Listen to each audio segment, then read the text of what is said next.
Will League from Timberlake and League joining us right now. Will, always good to have you with us. Hey, all right. Thanks for having me. Today you're talking about speed limits, driving inclement weather. What are you supposed to do? Kind of a timely topic. Good things, right? Yeah.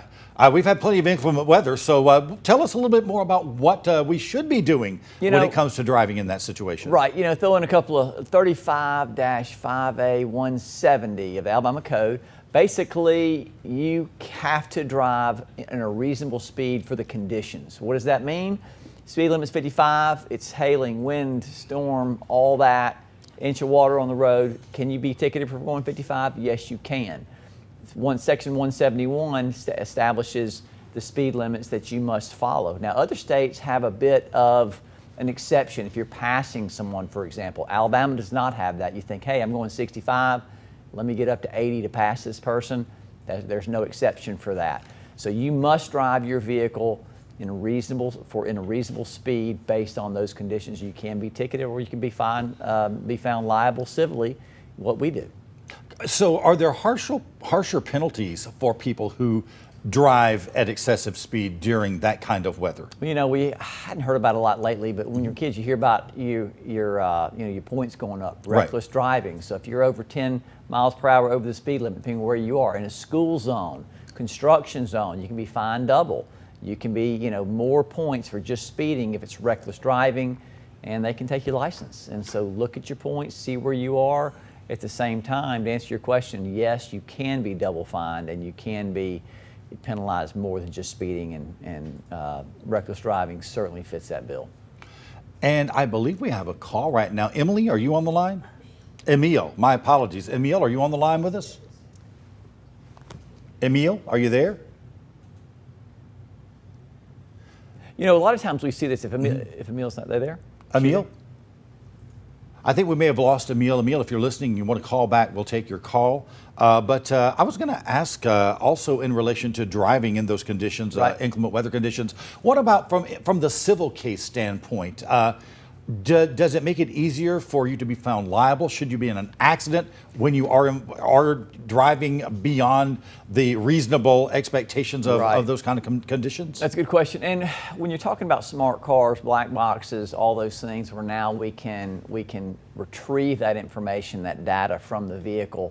And so a lot of defense lawyers will come up and say, look, my guy was going 64 miles an hour, and let's say that the speed limit is 65. Well, if there's rain, sleet, snow, all those things that contribute, we cite that code section 170, to say, look, while they were within the applicable speed limit, the conditions made that reckless for their particular conduct. And that makes a difference.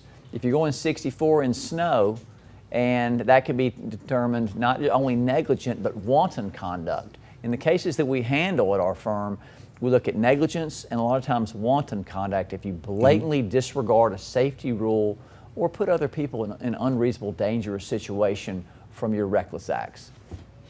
And I do believe we have Emil back on the line right now. Emil, are you there? Emil, going a second time. Are you there for us? Well, in that case, we're going to go ahead and take a call. I believe we have Steve on the line now. Steve, do you have a question for Will? Steve? Yes, sir. Go ahead with your question. I had a neighbor's tree fall yesterday after the storms, and it was rotten about halfway up, and that's where it broke.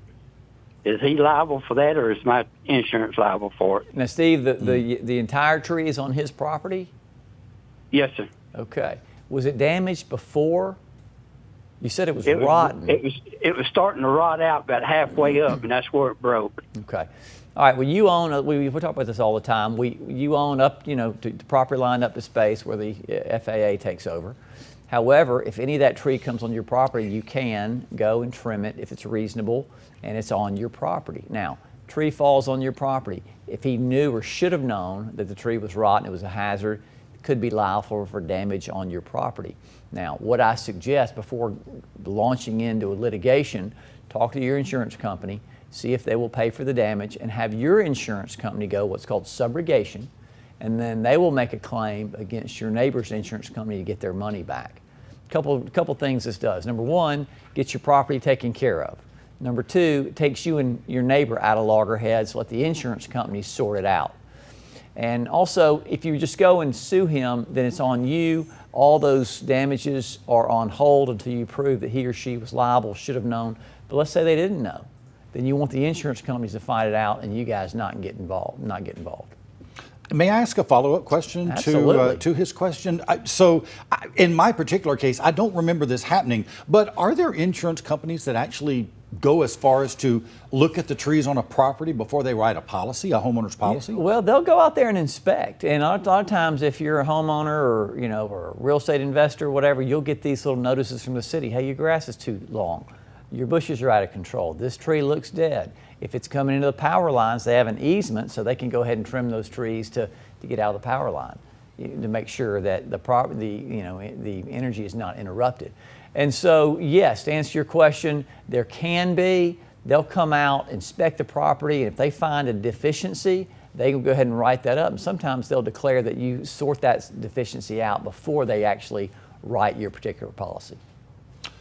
Well, we sure do appreciate it, Will Lee. Thank you for joining us on this Monday. If you didn't get your question answered here today, you can always call Will and all of our friends over at Timberlake and League. And of course, also you can call us right here every Monday at midday for a law call. We'll be right back.